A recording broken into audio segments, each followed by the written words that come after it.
Monsieur Vital Kamerhe, bonjour. Bonjour, Christian Lusakwedo. 2 heures d'entretien avec le président. C'était votre première rencontre depuis 2 ans? Oui. De quoi a-t-il été question ce soir? Nous avons parlé d'abord de notre partenariat que nous comptons renforcer à travers nos partis INC et IDPS et bien plus au sein de l'Union sacrée. Nous avons parlé des défis auxquels le pays doit faire face maintenant ou auxquels le pays est confronté présentement. Les défis sécuritaires avec l'Est du Congo qui est en ébullition en ce moment. Les défis alimentaires, c'est-à-dire avec cette pauvreté criante. Nous avons parlé des défis de la scolarité des enfants, des défis de la santé, etc., etc. Nous n'avons pas seulement évoqué les défis, mais nous avons évoqué la manière de les relever. On ne peut pas gagner une guerre sans mettre de l'ordre dans l'armée. On ne peut pas gagner une guerre sans avoir des services de renseignement, des services de sécurité qui travaillent et qui sont proactifs, qui identifient les menaces et les dévances, qui donnent la vraie information aux hommes qui sont sur le terrain et au président de la République qui est le commandant suprême pour que nous puissions gagner. D'aucuns pensent que le président va gagner le combat, c'est-à-dire il va descendre lui-même. Si le terrain commence à tirer, c'est ce qui nous font mal. Non, c'est une question d'abord qui concerne l'armée qui est l'outil de défense. Il faut lui donner les moyens, il faut lui donner la vraie information, c'est-à-dire renseignement militaire, mais il faut l'encadrer à tous les niveaux. Nous avons parlé aussi des solutions en ce qui concerne comment améliorer les bien-être des Congolais. Il y a déjà le projet de 145 territoires de transformation agricole qui a commencé, mais qu'il faut renforcer. Nous avons parlé aussi de la santé universelle, en commençant par Kinshasa pour la maternité gratuite. Nous avons parlé aussi du fait que l'agriculture, et je l'ai dit, avec 2 345 000 km² de terre, 2 345 000 km² de terre au Congo, 80 millions de terres arables et 40 millions irrigables, ça fait 120 millions. Le même espace cultivable que la Chine, qui nourrit 1,5 milliard de Chinois et qui exporte la différence. Il a été établi que le Congo peut produire pour 2 milliards de bouches. Donc ça signifie que nous devons mettre tous les moyens qu'il faut dans ce projet pour que le Congo devienne vert et qu'on produise. Nous avons parlé aussi de l'amélioration des salaires des fonctionnaires, des militaires, de tout le monde. Vous avez parlé donc de la gestion, vous avez parlé du mandat qui est en cours et que vous aviez commencé ensemble. Un mandat que vous allez continuer ensemble? Oui, on va les continuer ensemble, bien sûr, parce que le projet de 100 jours a fait couler beaucoup d'encre sous le pont. Il est temps que M. Kamerhe, qui était directeur du cabinet chef de l'État, qui ne pouvait pas parler parce qu'il était prisonnier, qui a été acquitté et qui ne pouvait pas parler parce que moi, j'ai une certaine éthique, j'ai réservé la primeur au président de la République. Mais maintenant, nous allons parler de 100 jours et montrer que depuis 1960, il n'y a aucun programme conçu en 15 jours et laisser des tâches indélébiles en 9 mois. Ça n'existe pas. Et je mettrai quiconque au défi. Il a fallu 32 ans pour le président Mobutu, il a fallu 18 ans pour le président Joseph Kabila, mais en 9 mois, nous étions sur la voie. Dans un conseil des ministres malheureux, ce jour-là, j'avais la malaria. Le premier ministre de l'époque va dire, tiens, on a payé 77 millions au lieu de 7 millions de dollars. Mettez-vous à la place du président de la République. Il a sursauté dans sa chaise.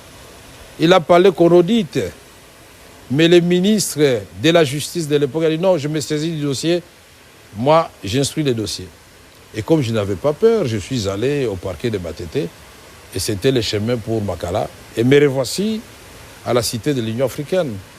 Comme on dit, quelle que soit la longueur de la nuit, les jours finissent toujours par apparaître. C'est un procès politique? Le procès, moi je crois que politique, ce n'est pas le mot qu'il faut. C'était un procès cynique.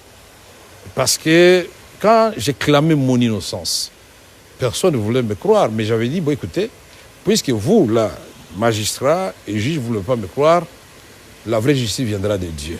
Et j'ai beaucoup aimé, le président a respecté les principes de l'indépendance de la justice. Et de mon côté, vous savez, dans toutes les valeurs chrétiennes, là, la valeur la plus difficile à observer, c'est la patience. C'est la résilience.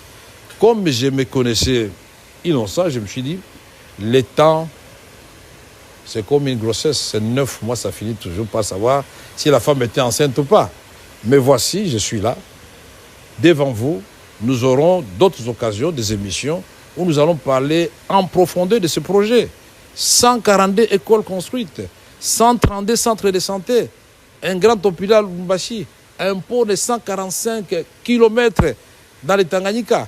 Nous ne parlons pas de tout ce que nous avons fait comme incubateur au Kivu, qui emploie 2000 petits pour produire du tilapia. On n'importe plus du tilapia au sud Kivu. Je ne voudrais pas dire ce qui a été fait dans les Kasaï. Au moins une province, chaque province parmi les 26 a été touchée par au moins 3 projets. Que ce soit 77 ou 7 millions, beaucoup de gens aujourd'hui se posent la question suivante, où est passé cet argent? Est-ce que vous vous sentez aujourd'hui redevable de cette réponse à la population? Non, aujourd'hui, moi, je dois remercier d'abord la Cour de cassation. Puisque pour beaucoup de gens, ils ne savent pas que la Cour de cassation, c'est la Cour qui juge les jugements. Pour savoir si le jugement qui a été rendu au degré inférieur est conforme au droit. Ils ont cassé le jugement, pas sans renvoi, avec renvoi, donc à la même juridiction. Aujourd'hui, je suis acquitté, je remercie tout le monde. Le maître mot maintenant, c'est le pardon. Pardonnons-nous tous, mettons-nous ensemble pour bâtir un Congo où il fera beau vivre. On se moque de nous. Avec tout ce que nous avons comme richesse, comme ressources, nous passons notre temps à nous faire des coups bas, à nous détester, à nous insulter sur la toile à longueur de la journée. Moi, j'ai dit, et je le répète, l'épreuve en durée est en dessous de ce que l'on peut donner à sa patrie, à sa nation, à la communauté congolaise, à laquelle je suis attaché profondément. Je vais organiser une messe d'action de grâce à Kinshasa comme à Bukavu pour remercier le Seigneur de m'avoir gardé en vie. Je pouvais mourir. Là, ce n'est pas un endroit où il faut souhaiter envoyer quelqu'un. Vous parlez de la patrie, vous parlez de la nation. Cette patrie, cette nation est aujourd'hui menacée encore à sa partie orientale. Le gouvernement parle et avance des preuves d'agression du Rwanda sous couvert du M23. Est-ce que c'est aussi votre opinion? Qu'est-ce qui doit être fait? On passe à la manière forte ou, comme vous l'avez fait dans le passé, on pacifie? Non, nous avons parlé avec le président, entre autres, de cette question, de la pacification de l'Est du Congo. Et tous nous sommes d'accord qu'il n'y a pas que l'option militaire. Je lui ai dit, ce que nous avons fait à son temps. Et toi, Christian, tu étais témoin puisque tu m'as accompagné dans cette caravane de la paix. Il y a l'option militaire, mais il y a la diplomatie, il y a d'autres options, parce que quel que soit ce que nous ferons, et la géographie, et l'histoire nous condamnent de vivre éternellement jusqu'à ce que le monde se fasse comme des voisins. Qui va transporter le Congo pour l'amener ailleurs ou le Rwanda ailleurs? Je crois qu'il y a des préalables en cela. Il faut qu'il y ait de bonnes volontés de part et d'autre. Nous sommes de bonnes volontés. Il faut que de l'autre côté, il y ait la sincérité. Nous sommes sincères. C'est à eux de nous rencontrer, de nous dire en toute sincérité que cette guerre n'arrange personne. Parce qu'il y a des morts de part et d'autre. Nous devons y mettre fin. Monsieur Vital Kamerhe, en vous remerciant de nous avoir accordé de votre précieux temps. Juste une dernière question. Le cash existe toujours, disons, l'union sacrée existe toujours, mais le directeur de cabinet n'est plus en fonction. Vous parlez comme une personne toujours d'active ou qui est prête à être encore d'active. Alors, d'active où? Certains vous voient Premier ministre, d'autres vous voient à d'autres fonctions. Vous voyez où dans les prochaines semaines pour faire ce que vous dites aujourd'hui être en mesure de faire? Je me vois comme un citoyen congolais déterminé à aider son pays. Même toi, Christian Lusakone, c'est ici que je vais interpeller la presse. La presse, faites une communication qui puisse aider le pays. Dans les réseaux sociaux, faites des choses qui puissent aider le pays. Il ne faut pas être nécessairement Premier ministre, Président de la République ou ministre pour aider son pays. Mais aujourd'hui, Vital Kamerhe n'a aucune ambition politique directe. Il va continuer à observer de loin, à servir sans être acteur. Non, comme on dit, la voix du peuple, c'est la voix de Dieu. Laissons Dieu s'exprimer à travers son peuple et inspirer le président de la République. Moi, je me sens à l'aise pour aider le pays. À toutes les fonctions à laquelle il vous appellera. Je sais ce que vous voulez que je vous dise, mais je ne vous le dirai pas. Merci. Monsieur Vital Kamerhe, je vous remercie. Merci.